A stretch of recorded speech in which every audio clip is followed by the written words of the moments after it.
আবার আমাদের দেশে আবার এখন নুনু কাটার খানা করছে। হ্যাঁ, আর এই খানাগুলো খায় কে জানেন? আপনার ঝাড়খণ্ডের একটা গুটকাখোর জাহাঙ্গীর বলে একটা বক্তা আছে, মুফতি জাহাঙ্গীর, সে বলেছে খাতনার খানা খাওয়া যাবে না। কে বলেছে? তো তুই নুনু কাটার খানা খাবি তো আমার কি লাগবে, তুই খা। আমি বলেছি যারা মুসলমানির খানা করে ওই চামড়াটাও ফেলে দিবি, আরো টেস্ট হবে। গরু জবাই করে মানুষদেরকে খাওয়ায় না। এই খানা দেওয়াকে হারাম বলেছে বর্ধমানের শওকত জোহর বেটা ইয়াসিন।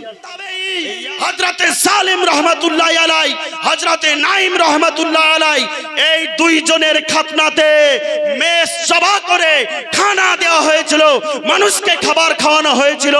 এখান থেকেই প্রমাণিত মুসলমানের খানা, খাতনার খানা দেওয়া জায়েজ জায়েজ জায়েজ।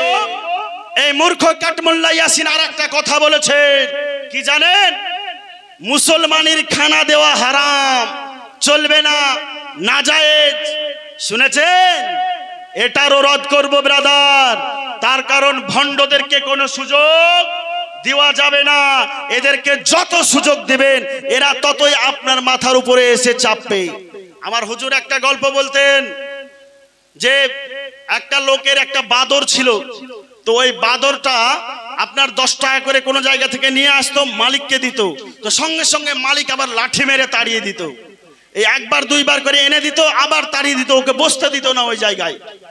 তো একজন ব্যক্তি প্রশ্ন করছে, তোমার বাদরটা এত ভালো যে তোমাকে প্রত্যেক দিন 10 টাকা করে নিয়ে এসে দিচ্ছে, আর তুমি একটু বসতেও দিচ্ছ না, লাঠি মেরে তাড়িয়ে দিচ্ছ, এমনটা করছো কেন? তখন ওই ব্যক্তি বলে, দেখবে একটা মজা, আমি যদি না মারি কি ঘটবে? বলছে ঠিক আছে দেখাও।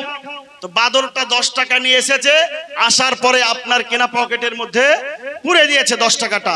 ও আর আজকে লাঠি মেরে তাড়িয়ে দেয়নি, চুপচাপ বসে আছে। তো বাদরটা আপনার কোলে উঠে গেছে, ওই মালিকের কোলে উঠার পরে নাচতে নাচতে পকেটে হাত দেয়, এদিকে হাত দেয়, ওদিকে হাত দেয়, এইরকম করতে করতে আপনার কাঁধে উঠে গেছে। মালিকের কাঁধে উঠে যাওয়ার পরও মালিক যখন কিছু বলে না, ওই বাদর আপনার মাথায় উঠে নাচতে আরম্ভ করেছে। তখন কিন্তু আপনার মালিক লাঠি নিয়ে মেরে আবার বাদরটাকে তাড়িয়ে দিয়েছে এবং বলেছে, দেখলে তো, বাদরকে যদি সুযোগ দেওয়া যায় মাথায় চেপে নাচবে। তো এদেরকে যদি সুযোগ দেওয়া যায়, এই ভণ্ডদেরকে, যারা মিথ্যা কথা বলে, মিথ্যা দলিল দিয়ে মানুষকে বিভ্রান্ত করছে, এদেরকে যদি আপনি সুযোগ দিয়ে দেন, আপনার মাথায় চেপে নাচবে এবং আপনি যে ইবাদতগুলো করছেন এই ইবাদতগুলো আপনাকে করতে দেবে না, বন্ধ করে দেবে। অতএব জবাব দিতে হবে ব্রাদার, জবাব দেওয়া তাকে লাগবে।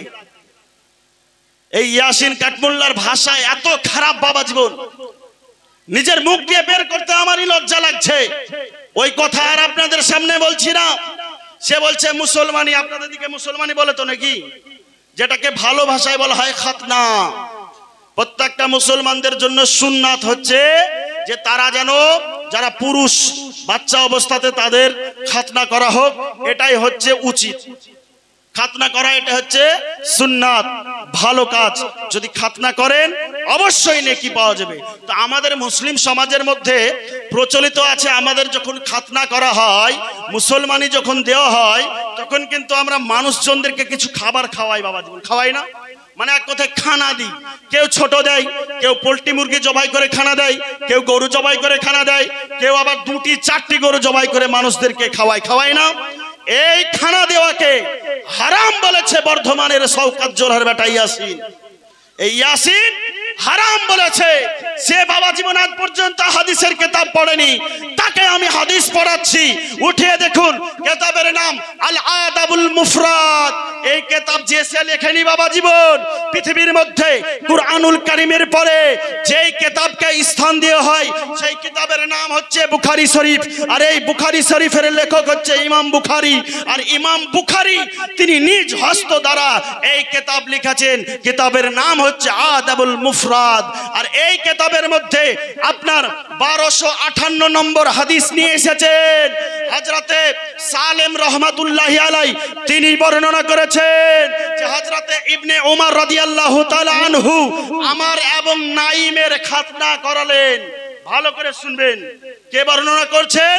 হযরতে সালেম রাহমাতুল্লাহি আলাইহি তিনি বলছেন, হযরতে ইবনে উমর রাদিয়াল্লাহু তাআলা আনহু তিনি আল্লাহর নবীর সাহাবী ছিলেন, তিনি আমার এবং নাইম তিনিও একজন আপনার কিনা সেই পর্যায়ে ছিলেন, এই নাইম এবং আমার খাতনা করালেন।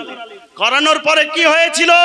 ফাজাবাহা আলাইনা কাবসান, আমাদের জন্য সেই দিন একটি মেষ জবাহ করা হয়েছিল। জোরে বলুন সুবহানাল্লাহ। তা হযরতে সালেম রাহমাতুল্লাহি আলাইহি তিনি বর্ণনা করলেন, তিনি একজন তাবেঈ ছিলেন, যে আমার আর নাইমের যখন খাতনা করালেন ইবনে উমর, তখন আমাদের জন্য একটি মেষ জবাহ করা হয়েছিল। আর আমাদের এটা মনে আছে যে আমরা ওই ছোট্টবেলাতে বাচ্চাদের সামনে এটা বলা বলি করতাম, গাহাগাহি করতাম যে আমাদের জন্য একটি মেষ জবাহ করা হয়েছে, এই বলে আমরা আনন্দ করতাম। জোরে বলুন সুবহানাল্লাহ।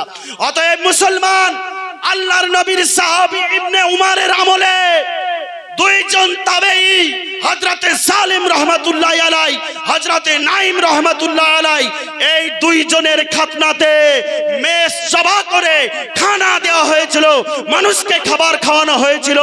এখান থেকেই প্রমাণিত মুসলমানের খানা, খাতনার খানা দেওয়া জায়েজ জায়েজ জায়েজ, কোনো সন্দেহ নাই। দলিল উঠিয়ে দেখুন বাবা জীবন, দলিল তো আমি দিচ্ছি। আল আদাবুল মুফরাদ হাদিস নম্বর 1258। ওই ইয়াসিন যদি এই হাদিসটা পড়ে না থাকে আমার কাছ থেকে নিয়ে যাবেন, নিয়ে গিয়ে তাকে গিয়ে দিয়ে আসবেন আপনাদের বাড়ি থেকে বেশি দূরে না ওর বাড়ি। মুসলমান, আজ ভেবে দেখেছেন এই রকম ভাবে সমাজটাকে কিভাবে তারা বিভ্রান্ত করেছে, সমাজটাকে শেষ পর্যায়ে নিয়ে চলে গেছে। আমরা মুসলমান হয়েছি, আল্লাহ রাসূল সাল্লাল্লাহু আলাইহি ওয়াসাল্লাম তিনি আমাদেরকে একটা শরীয়ত দিয়েছেন, তিনি একটা পথ দিয়েছেন, এই পথ ধরে আমরা বাবা জীবন চলছি। কিন্তু আমরা আহলে সুন্নাত ওয়াল জামাতের মানুষ এই পথ ধরে চলছি, চলার কারণে চলতে চলতে কিছু আমাদের ভুল ত্রুটি হয়ে যায়, হয় না বাবা জীবন?